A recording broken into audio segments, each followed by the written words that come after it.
Dear viewers, हमारे दृष्टि PCS channel पर अब से हर रोज शाम 6 बजे राज्य विशेष करंट अफेयर्स देखना न भूलें। धन्यवाद।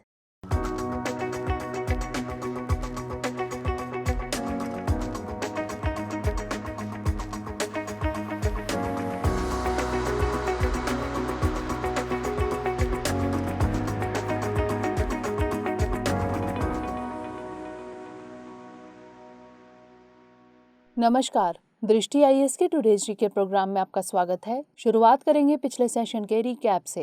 पहला प्रश्न था, खबरों में रहा गो ब्लू अभियान यानी गो ब्लू कैंपेन निम्नलिखित में से किससे संबंधित है? इसका सही जवाब था एंटी माइक्रोबियल रेजिस्टेंस यानी एएमआर के बारे में जागरूकता फैलाने से।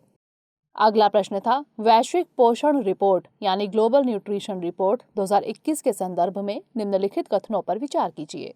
1. कोई भी देश वयस्क मोटापे में वृद्धि को रोकने या नमक या सोडियम सेवन में सापेक्ष कमी हासिल करने के मामले में ट्रैक पर नहीं है। 2. भारत में एनीमिया और चाइल्डहुड वेस्टिंग में महत्वपूर्ण प्रगति हुई है। उपर्युक्त में से कौन सा यहाँ से कथन सही है या फिर है? इसका सही जवाब था केवल 1। अगला प्रश्न था, निम्नलिखित कथनों पर विचार कीजिए। 1. इसे अरब क्षेत्र से भारत में अवैध रूप से तस्करी कर लाया गया था। 2. 15 डिग्री सेल्सियस से 28 डिग्री सेल्सियस के बीच तापमान वाली गर्म और आर्द्र जलवायु की आवश्यकता होती है। 3. पश्चिमी और पूर्वी घाटों में स्वाभाविक रूप से बढ़ता है। उपर्युक्त कथन सबसे उपयुक्त रूप से निम्नलिखित में से किस फसल से संबंधित है? इसका सही जवाब था कॉफी। अगला प्रश्न था, एक्रॉस योजना के संदर्भ में निम्नलिखित कथनों पर विचार कीजिए। 1. यह पृथ्वी विज्ञान मंत्रालय यानी MOES के वायुमंडलीय विज्ञान कार्यक्रमों से संबंधित है। 2. इससे चक्रवात, तूफानी लहरों, लू और गरज से संबंधित पूर्वानुमान में सुधार आएगा। उपर्युक्त कथनों में से कौन सा यहाँ से सही है या फिर है? इसका सही जवाब था 1 और 2 दोनों। अगला प्रश्न था, हवाना सिंड्रोम के संबंध में निम्नलिखित कथनों पर विचार कीजिए। 1. इस बीमारी के लक्षण पहली बार 2016 में क्यूबा में अमेरिकी राजनयिकों में देखे गए थे। 2. निर्देशित माइक्रोवेव विकिरण यानी डायरेक्टेड माइक्रोवेव रेडिएशन हवाना सिंड्रोम के एक संभावित कारण के तौर पर है। उपर्युक्त कथनों में से कौन सा यहाँ से सही है या फिर है? इसका सही जवाब था 1 और 2 दोनों। अगला प्रश्न था, संयुक्त राष्ट्र सुरक्षा परिषद यानी UNSC के संबंध में निम्नलिखित कथनों पर विचार कीजिए। 1. संयुक्त राष्ट्र चार्टर का अनुच्छेद 24 UNSC की संरचना से संबंधित है। 2. स्थायी और अस्थायी सदस्यों में से यदि कोई एक सदस्य भी किसी प्रस्ताव के विपक्ष में वोट देता है तो वह प्रस्ताव पारित नहीं होता है। उपर्युक्त कथनों में से कौन सा यहाँ से सही है या फिर है? इसका सही जवाब था ना तो 1 और ना ही 2। अगला प्रश्न था, इंटरपोल के संबंध में निम्नलिखित कथनों पर विचार कीजिए। 1. इसका मुख्यालय लियोन, फ्रांस में है। 2. प्रत्येक सदस्य देश एक इंटरपोल नेशनल सेंट्रल ब्यूरो यानी NCB की मेजबानी करता है। 3. राष्ट्रीय जांच एजेंसी यानी NIA को भारत के नेशनल सेंट्रल ब्यूरो के तौर पर नामित किया गया है। उपर्युक्त कथनों में से कौन से सही हैं? इसका सही जवाब था केवल 1 और 2। अगला प्रश्न था, नागालैंड राज्य के संबंध में निम्नलिखित कथनों पर विचार कीजिए। 1. इसे 1962 में नागालैंड राज्य अधिनियम द्वारा राज्य का दर्जा प्राप्त हुआ। 2. नागालैंड विधानमंडल में एक सदनीय विधायिका है। उपर्युक्त कथनों में से कौन सा यहाँ से सही है या फिर है? इसका सही जवाब था 1 और 2 दोनों। अगला प्रश्न था, ATP फाइनल्स के संबंध में निम्नलिखित कथनों पर विचार कीजिए। 1. अलेक्जेंडर ज्वेरेव ने डेनियल मेदवेदेव को हराकर 2021 का ATP फाइनल जीता। 2. अलेक्जेंडर ज्वेरेव जर्मनी के खिलाड़ी हैं। उपर्युक्त कथनों में से कौन सा यहाँ से सही है या फिर है? इसका सही जवाब था 1 और 2 दोनों। अंतिम प्रश्न था, भारत के संविधान के संबंध में निम्नलिखित कथनों पर विचार कीजिए। 1. इसकी मूल प्रतियां मुद्रित नहीं बल्कि टाइप की गई थी। 2. भारतीय संविधान के मूल ढांचे के संबंध में पहली बार केशवानंद भारती केस में सुनवाई हुई थी। 3. राज्यसभा के लिए सदस्यों का नाम निर्देशन दक्षिण अफ्रीका के संविधान से लिया गया है। उपर्युक्त कथनों में से कौन से सही नहीं है? इसका सही जवाब था उपर्युक्त सभी। शुरुआत करते हैं आज के सेशन की। सबसे पहले देखेंगे अभ्यास प्रश्न। निम्नलिखित में से कौन से देश ओपेक प्लस में शामिल हैं? 1. मैक्सिको, 2. मलेशिया, 3. रूस, 4. सूडान। नीचे दिए गए कूट का प्रयोग कर सही उत्तर चुनिए। केवल 1 और 2, केवल 3 और 4, केवल 1 और 3 या फिर 1, 2, 3 और 4? इसका सही जवाब है ऑप्शन डी, 1, 2, 3 और 4। हाल ही में अमेरिका ने क्रूड ऑयल की कीमतों में कमी लाने के लिए चीन, जापान और भारत सहित अन्य बड़े उपभोक्ता देशों के साथ समन्वय में रणनीतिक भंडार से बड़ी मात्रा में तेल रिलीज करने की घोषणा की है। अटकलें लगाई जा रही हैं कि ओपेक प्लस हर महीने 4 लाख बैरल प्रतिदिन उत्पादन बढ़ाने के अपने मौजूदा समझौते को रोकने पर विचार कर सकता है। क्रूड ऑयल का निर्यात करने वाले गैर ओपेक देशों को ओपेक प्लस देश कहा जाता है। ओपेक प्लस देशों में Azerbaijan, Bahrain, Brunei, Kazakhstan, Malaysia, Mexico, Oman, रूस, दक्षिण सूडान और सूडान शामिल है। इसलिए विकल्प डी सही है। तो इस तरह इस प्रश्न का सही जवाब है ऑप्शन डी, 1, 2, 3 और 4।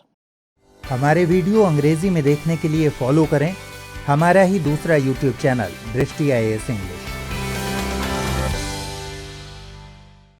आज के सेशन का पहला प्रश्न है, निम्नलिखित कथनों पर विचार कीजिए। 1. ब्रिक्स दुनिया की प्रमुख उभरती अर्थव्यवस्थाओं जैसे भारत, रूस, ब्राजील, दक्षिण अफ्रीका और चीन का एक अनौपचारिक समूह है।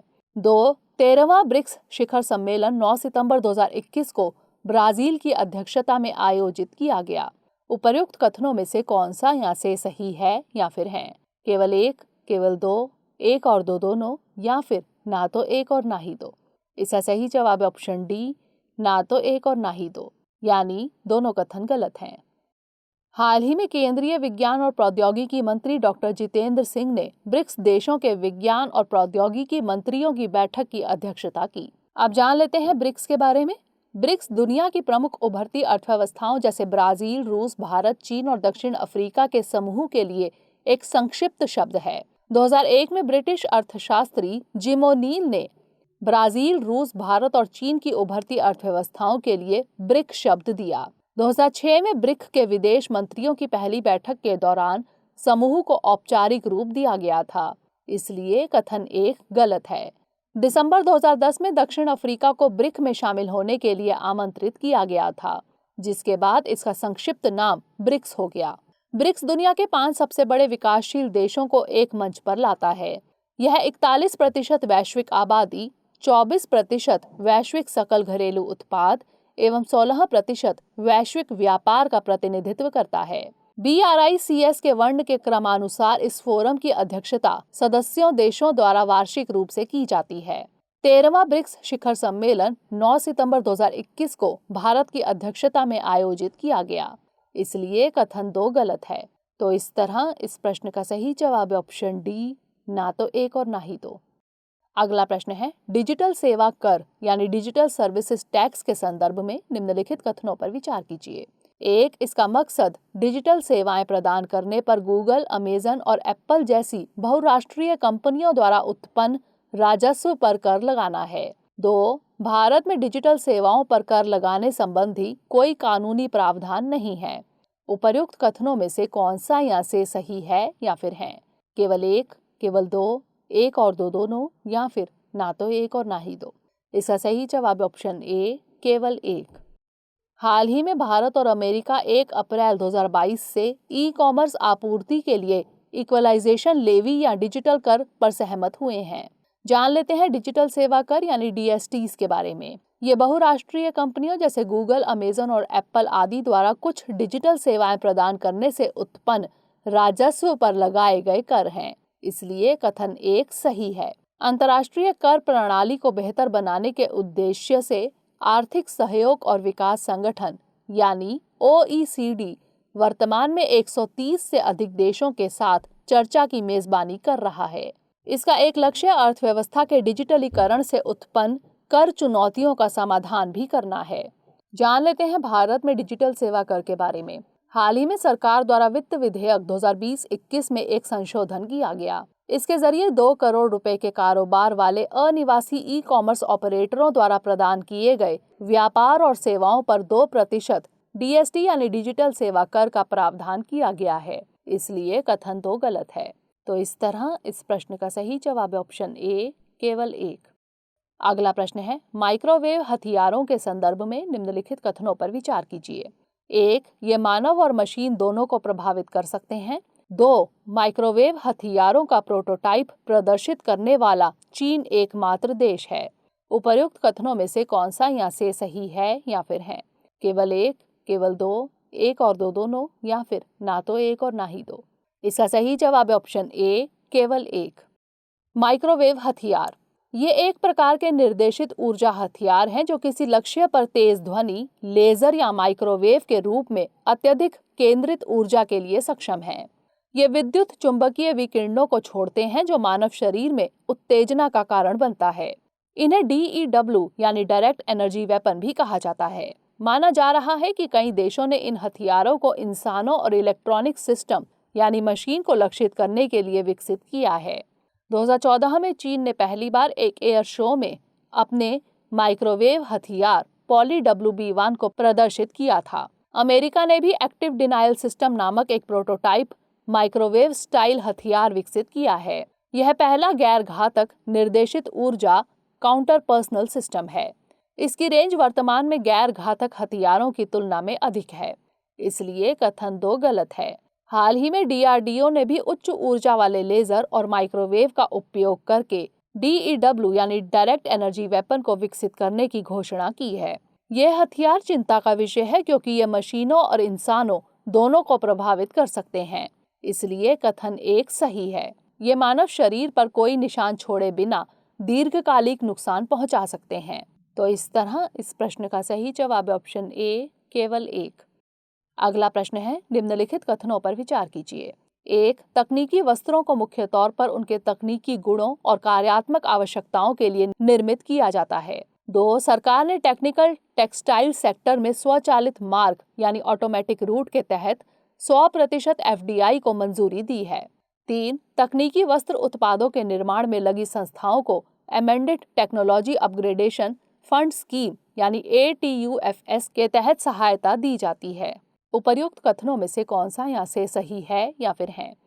केवल 1 और 2, केवल 2, केवल 1 और 3, या फिर 1, 2 और 3।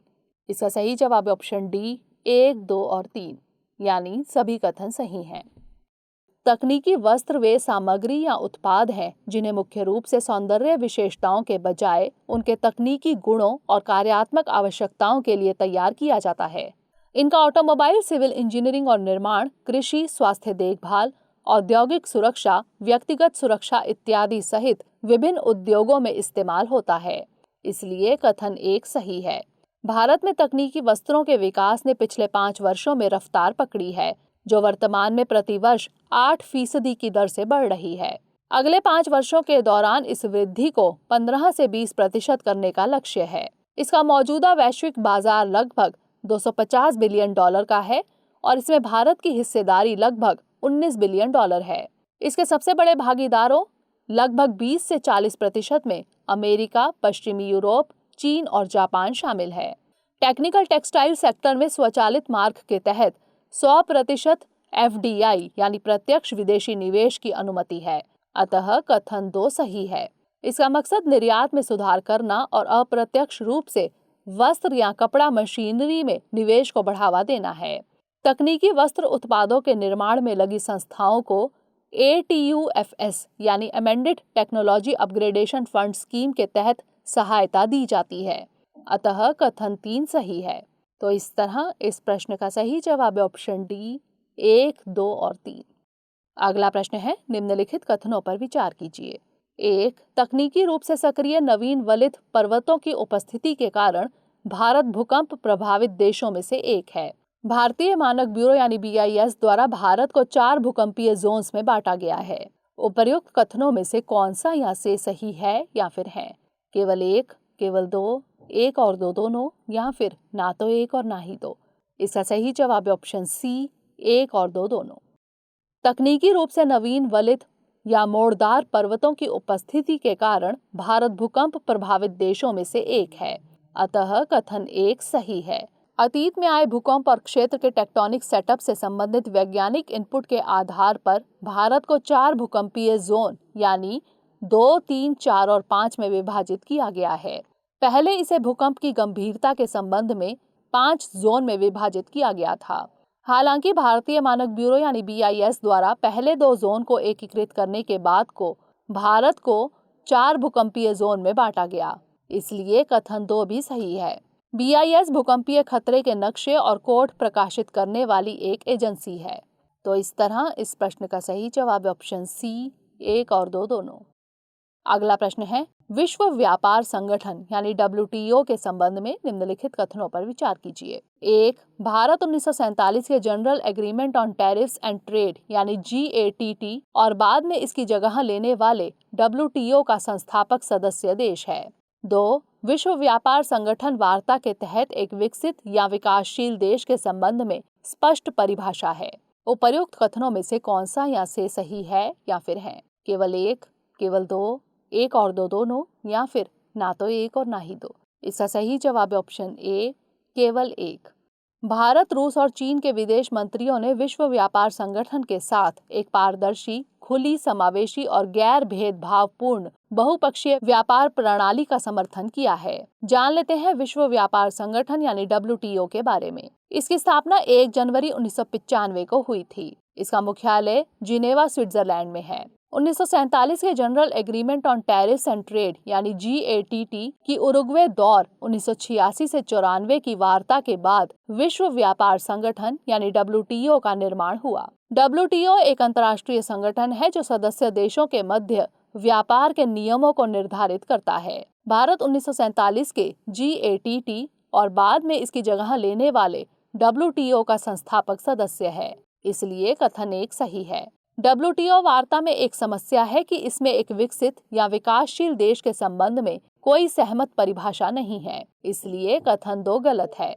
सदस्य वर्तमान में विकासशील देशों के रूप में स्वयं को नामित कर सकते हैं, जो कि एक विवाद का विषय है। इसके द्वारा देशों को विशेष और विभेदक व्यवहार का लाभ मिलता है। तो इस तरह इस प्रश्न का सही जवाब है ऑप्शन ए, केवल 1। अगला प्रश्न है, भारत रूस संबंधों के संबंध में निम्नलिखित कथनों पर विचार करें। 1. अक्टूबर 2010 में भारत रूस सामरिक साझेदारी की घोषणा हुई। 2. 1971 की भारत सोवियत संघ मैत्री संधि ने सहयोग को मजबूत करने के लिए रूपरेखा को निर्धारित किया। उपर्युक्त कथनों में से कौन सा या से सही नहीं है या फिर है? केवल 1, केवल 2, 1 और 2 दोनों, या फिर ना तो 1 और ना ही 2। इसका सही जवाब है ऑप्शन ए, केवल 1। अगले माह दिसंबर में रूस के राष्ट्रपति व्लादिमीर पुतिन प्रधानमंत्री श्री नरेंद्र मोदी के साथ नई दिल्ली में होने वाले 21वें भारत रूस वार्षिक शिखर सम्मेलन में हिस्सा लेंगे। जान लेते हैं भारत रूस संबंधों के बारे में। भारत रूस राजनयिक संबंध 70 वर्ष पुराने हैं। रूस के साथ संबंधों का विकास भारत की विदेश नीति का एक प्रमुख स्तंभ रहा है। अक्टूबर 2000 में दोनों देशों के बीच भारत रूस सामरिक साझेदारी घोषणा पर हस्ताक्षर हुए, इसलिए कथन 1 गलत है। दिसंबर 2010 में इस सामरिक साझेदारी को एक special and privileged strategic partnership का रूप दिया गया। 1971 की भारत सोवियत मैत्री संधि ने आपसी सहयोग को मजबूत करने के लिए रूपरेखा को निर्धारित किया। सैन्य तकनीकी सहयोग इस संधि के केंद्र में रहा, अतः कथन 2 सही है। तो इस तरह इस प्रश्न का सही जवाब ऑप्शन ए, केवल 1। अगला प्रश्न है, वैश्विक नवाचार सूचकांक यानी ग्लोबल इनोवेशन इंडेक्स GII के संबंध में निम्नलिखित कथनों पर विचार कीजिए। 1. GII को सस्टेनेबल सॉल्यूशन डेवलपमेंट फ्रेमवर्क द्वारा लॉन्च किया गया है। 2. 2021 में दक्षिण कोरिया पहली बार GII के शीर्ष 5 देशों में शामिल हुआ है। 3. भारत ग्लोबल इनोवेशन इंडेक्स यानी GII 2021 रैंकिंग में 46वें स्थान पर है। उपर्युक्त कथनों में से कौन से सही हैं? केवल 1 और 2, केवल 2 और 3, केवल 1 और 3, या फिर उपर्युक्त सभी? इसका सही जवाब ऑप्शन बी, केवल 2 और 3। हाल ही में ब्रिक्स देशों के विज्ञान और प्रौद्योगिकी मंत्रियों की बैठक हुई। इसमें भारत के विज्ञान एवं प्रौद्योगिकी राज्य मंत्री डॉक्टर जितेंद्र सिंह ने ब्रिक्स देशों यानी ब्राजील, रूस, भारत, चीन और दक्षिण अफ्रीका से वैश्विक नवाचार सूचकांक में उचित स्थान पाने की दिशा में काम करने का आह्वान किया। जान लेते हैं वैश्विक नवाचार सूचकांक 2021 के बारे में। इसे विश्व बौद्धिक संपदा संगठन यानी WIPO द्वारा लॉन्च किया गया है, इसलिए कथन 1 गलत है। इसे पोर्टुलेंस इंस्टीट्यूट और अन्य कॉरपोरेट भागीदारों के सहयोग से लॉन्च किया गया है। Switzerland, Sweden, America, United kingdom और दक्षिण कोरिया शीर्ष पर हैं। 2021 में दक्षिण कोरिया पहली बार GII के शीर्ष 5 देशों में शामिल हुआ है, इसलिए कथन 2 सही है। इस सूचकांक में भारत की रैंकिंग में 2 स्थान का सुधार हुआ है। 2021 में इस सूचकांक में भारत 46वें स्थान पर है, इसलिए कथन 2 भी सही है। WIPO संयुक्त राष्ट्र की एक विशेष एजेंसी है। तो इस तरह इस प्रश्न का सही जवाब ऑप्शन बी, केवल 2 और 3। अगला प्रश्न है, हाल ही में खबरों में रहा ओमिक्रॉन शब्द निम्नलिखित में से किससे संबंधित है? बृहस्पति ग्रह की कक्षा का अध्ययन करने वाला एक उपग्रह, पदार्थ की एक नई अवस्था, कोविड-19 वायरस का एक नया वेरिएंट या फिर ऑप्टिकल फाइबर? इसका सही जवाब है ऑप्शन सी, कोविड-19 वायरस का एक नया वेरिएंट। WHO यानी विश्व स्वास्थ्य संगठन ने कोरोना वायरस के एक नए संस्करण को चिंता का विषय घोषित किया है। नए संस्करण को ओमिक्रॉन नाम दिया गया है, जिसे B.1.1.529 भी कहा जाता है। WHO के मुताबिक इस प्रकार के मामलों की संख्या दक्षिण अफ्रीका के लगभग सभी प्रांतों में बढ़ रही है। WHO को सबसे पहले इसकी सूचना 24 नवंबर को दक्षिण अफ्रीका से दी गई थी। अब बोत्सवाना, बेल्जियम, हांगकांग और इजराइल में भी इसकी पहचान की गई है, इसलिए विकल्प सी सही है। तो इस तरह इस प्रश्न का सही जवाब है ऑप्शन सी, कोविड-19 वायरस का एक नया वेरिएंट। अंतिम प्रश्न है, यतो धर्मस्ततो जयः निम्नलिखित में से किस संस्था या निकाय का आदर्श वाक्य है? केंद्रीय अन्वेषण ब्यूरो, भारत का उच्चतम न्यायालय, भारतीय पुलिस या फिर सामाजिक न्याय और अधिकारिता मंत्रालय? इसका सही जवाब है ऑप्शन बी, भारत का उच्चतम न्यायालय। संविधान दिवस यानी राष्ट्रीय कानून दिवस पर भारत के मुख्य न्यायाधीश NV रमन्ना ने नागरिकों को संवैधानिक अधिकारों और कर्तव्यों के बारे में जागरूक करने के लिए एक व्यापक अभियान शुरू करने की आवश्यकता पर बल दिया। उन्होंने कहा, संविधान ने जवाबदेही को विधायिका और कार्यपालिका की मुख्य विशेषता बना दिया है। जान लेते हैं उच्चतम न्यायालय के बारे में। उच्चतम न्यायालय भारतीय संविधान के अनुच्छेद 124(1) के तहत कहा गया है कि भारत का एक उच्चतम न्यायालय होगा। मूल संविधान में एक मुख्य न्यायाधीश और 7 न्यायाधीशों के साथ एक उच्चतम न्यायालय की बात कही गई है। संसद द्वारा उच्चतम न्यायालय के न्यायाधीशों की संख्या में वृद्धि की गई और वर्तमान में भारत के मुख्य न्यायाधीश यानी CJI सहित 34 न्यायाधीश हैं। इसका आदर्श वाक्य है, यतो धर्मस्ततो जयः, यानी जहाँ धर्म है वहीं विजय है। इसे हमारे संविधान के संरक्षक के रूप में जाना जाता है। भारतीय संविधान भाग 5 संघ और अध्याय 4 के तहत उच्चतम न्यायालय का प्रावधान करता है, जिसका शीर्षक संघ की न्यायपालिका है, इसलिए विकल्प बी सही है। तो इस तरह इस प्रश्न का सही जवाब है ऑप्शन बी, भारत का उच्चतम न्यायालय। अब नोट कर लेते हैं आज का अभ्यास प्रश्न। निम्नलिखित में से किन्हें संसदीय विशेषाधिकार प्राप्त है? 1. लोकसभा के सदस्य, 2. राज्यसभा के सदस्य, 3. भारत का राष्ट्रपति, 4. भारत का महान्यायवादी, 5. संसदीय सदनों से संबंधित समितियां। नीचे दिए गए कूट का प्रयोग कर सही उत्तर चुनिए। केवल 1, 3 और 5, केवल 1, 2 और 3, केवल 1, 2, 4 और 5 या फिर 1, 2, 3, 4 और 5। इसका उत्तर हमें कमेंट सेक्शन में जरूर भेजिएगा। अगले सेशन में नए प्रश्नों के साथ मिलेंगे। तब तक के लिए धन्यवाद।